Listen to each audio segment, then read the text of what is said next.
Hey friends, it's Warren and Mary from Exploretography, bringing you another video in our Photography A to Z series. And in this series, we take photography terminology and we break down the definition and help give you a better understanding of that terminology. So today's word of the day is ambient light, brought to you by the letter A. Hey. Great childhood memories. Right? So ambient light is essentially any available light that's already in the scene. It could be daylight, it could be artificial light, but it's already occurring in the scene. The big thing to remember is when we talk about ambient light, that the photographer is not adding any light into the scene. Yep, and not adding the scene is really the best type of light to use in most situations for photographers, is taking that ambient light and using it to record your image to actually create the composition that you're looking for. And then when photographers add light to the images, it's typically what we try to mimic. So we'll use a lot of modifiers and strobes and try to mimic what natural light would look like in the situation. But natural light comes from the sun, and when we refer to natural lights, typically what we're talking about, how the sun is used in each of the scenes and images and how we can best use it in our images. Yeah, and as we said, natural or ambient light could be natural occurring or artificially occurring. So we want to go over some examples with you. So the first thing is with naturally occurring ambient light. One example is of that is full midday sun. So this is the middle of the day. We have a bright sun right above us. So the lighting is very strong. It can oftentimes produce some harsh shadows, but there's lots of light available. Yeah, and along that lines, when we have that midday sun, a lot of photographers will start looking for light they call open shade. And open shade is typically any shade that's created by a building, a tree, anything covered surface where you can get the subject in the shade, but yet use that softer light to photograph and then kind of capture the background light, being that harsh light. So that kind of allows you two different types of light at the same time. Yeah, it helps avoid any harsh shadows on your subject because they're in the shade. So it's beautiful light. Another very pleasant light source and an easy one to photograph in is overcast skies. So on a cloudy day, you've got these clouds acting like a huge softbox diffusing the light. And again, it adds to very soft lighting. It can be flat sometimes, but it's an easy light to photograph in, and it usually has very pleasant results. Yeah, and as the day goes along, photographers will start looking for golden hour or golden light, and that's the hour before sunset and the hour after sunrise. And this is a very pleasing light that's very directional, looks very natural, and has a beautiful color to it. It's a larger light source, so it's going to be softer than midday. Midday is the sun goes up and the source becomes smaller, which makes it more harsh. As the sun's setting or rising, it's larger in the sky, it appears larger, it's closer to the earth. So you're giving a softer light that's just gorgeous. A lot of portrait photographers will take clients out during that time because the light is so nice. And also the sunset, sunrise photographers, landscape photographers look for golden hour because it's just beautiful light on your subject. And even just the color of it, the warmth of the light is beautiful then. But as we transition out of sunset and we move into sunlight, we have more of a blue, cool tones going on. And that blue light just makes for some very serene landscape shots. That's a great time if you're shooting landscapes. A lot of people will leave after the sunset, but maybe stick around an hour or so and enjoy that blue light. Yeah, definitely.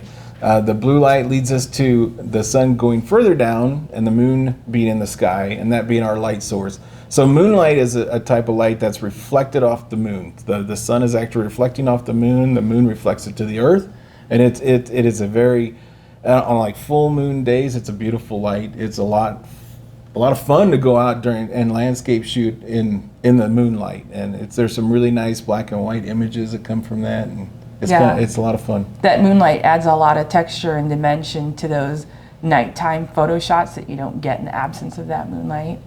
And then in addition we're talking night photography, astrophotography, starlight. The light emitted by the stars makes some beautiful images, not just star trails, but the landscapes littered with stars. As we're speaking night photography, we've got the Milky Way. So a lot of good ambient light that maybe you don't think about happening at nighttime. So Yeah. And then as the day progresses on, the sun has gotten back up and we're enjoying the natural light. Taking in pictures indoors will look a lot for window light. Window light is a light reflected through the window, the sun reflected through the window at certain angles. So it's not directly through the sun, but as the sun, casts light into an angled, angle window, it actually produces a softer light. It's a bounce light into a room. A lot of portrait photographers will pose their clients or their subjects in that natural window light. And that's a lot of what modifiers in a studio try to reproduce. So they'll try to reproduce that soft, big light coming through the window. Again, as we talked about size of light source, there's a harshness and the softness. The bigger the light source, the softer it is. So these modifiers are large like a window, and it creates a softer light on your subject. Yeah, and that directional light is beautiful too, and just the natural color coming in, versus shooting with like an overhead yellow bulb. You're gonna obviously get more pleasing results from that window Very light. much. So the last one that we wanted to talk about as far as natural ambient light is reflected sunlight. So this is when the sun is reflecting off any other object. It could be bouncing off a building. It could be bouncing off a window. It could be bouncing off a mirror. You can even introduce a reflector for the sunlight to bounce off. When we do talk about reflectors, there's this fine line in photography where, does that still make for ambient light because you're modifying the light now, but you're still modifying the light that is naturally occurring in the scene. So in my opinion, I'm going to take it. Yeah. So yes, you're right. There is probably a conversation of, is that artificial or is that naturally occurring? But yeah. In my opinion, I'm just going to lay it out there. I think it's naturally occurring. You're just modifying that naturally occurring light. So, Yeah. Yep, I said it. I'd agree. And throw it in there. There's also reflectors that do the same thing. They have a soft fabric in there that soften the light that you can use in portraits to take the harshness off of faces and flowers and that kind of thing. So, and if you disagree with my opinion, feel free to put it in the comments. Yeah. I'm always open to hearing other people's perspectives, and I'm willing to learn from it. So, So next up, we'd like to talk about artificial ambient light. And what this is light that is naturally occurring in the scene of your image, but you're not introducing it as a photographer. So there's things like street lights. If you're out at night, you're in the downtown busy, you're taking an image in the busy town, and you see, the street lights are naturally occurring in your scene, that would be artificial ambient light. right, and so would be the car lights that are going through your scene. And they can create some cool effects really by adjusting your shutter speed. If you want to see the movement of the cars and that light trailing behind them, you would just lower your shutter speed and take advantage of those car lights to introduce that ambient light into your image. Yeah, and I've seen photographers actually use the headlights as main lights, like a key light from a car, or you actually get the car and you see the lights coming out from the front. So there's a lot of creative things you can do. Next one is light bulbs. So we say light bulbs, it's not artificially introduced, but natural things like a room, ceiling lights, sconces, table lights, those things are naturally there and leads to the story and gives depth and mood to your image. I think those are great to add when you're taking an image. And you see that a lot in event photography. A lot of that is ambient light. The lighting was created to elicit a certain mood during that event. So really capturing that mood that was created by those light bulbs, helps tell the story in the image. And in addition to that, one of the last examples we want to talk about is candlelight. And it's the same thing. You'll see this a lot in event photography, probably most likely in wedding photography.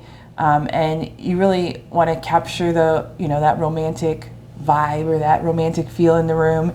And those candlelights help, again, tell that story. Yeah. Yeah, it's done quite a bit. I was just sitting here thinking candles at a wedding. We did sparklers at a wedding. Mm-hmm. The guests are naturally doing it. We're not asking, we're not introducing as photographers, but we've used that sparkler light to actually create images which are very moody and very, impactful because of that light. So yeah, absolutely. Yeah. So we hope you guys got maybe even just a nugget of knowledge from this video. If you did, please like the video, comment below, and share. We'd be happy to try to make more videos like this. Yeah, and if you're interested in continuing your journey and connecting with us, we have a Facebook photo group, Exploretography, a group for photographers. And if you'd like to reach out and join it, we'd be happy to have you. We're there to answer questions. We're very active in there, and we try to stay active in that group. It's a great group. We have challenges and critiques, and just if you have a question, you can reach out to the whole group and get answers there. And until next time, explore, Create, and do good. Bye, Bye. guys.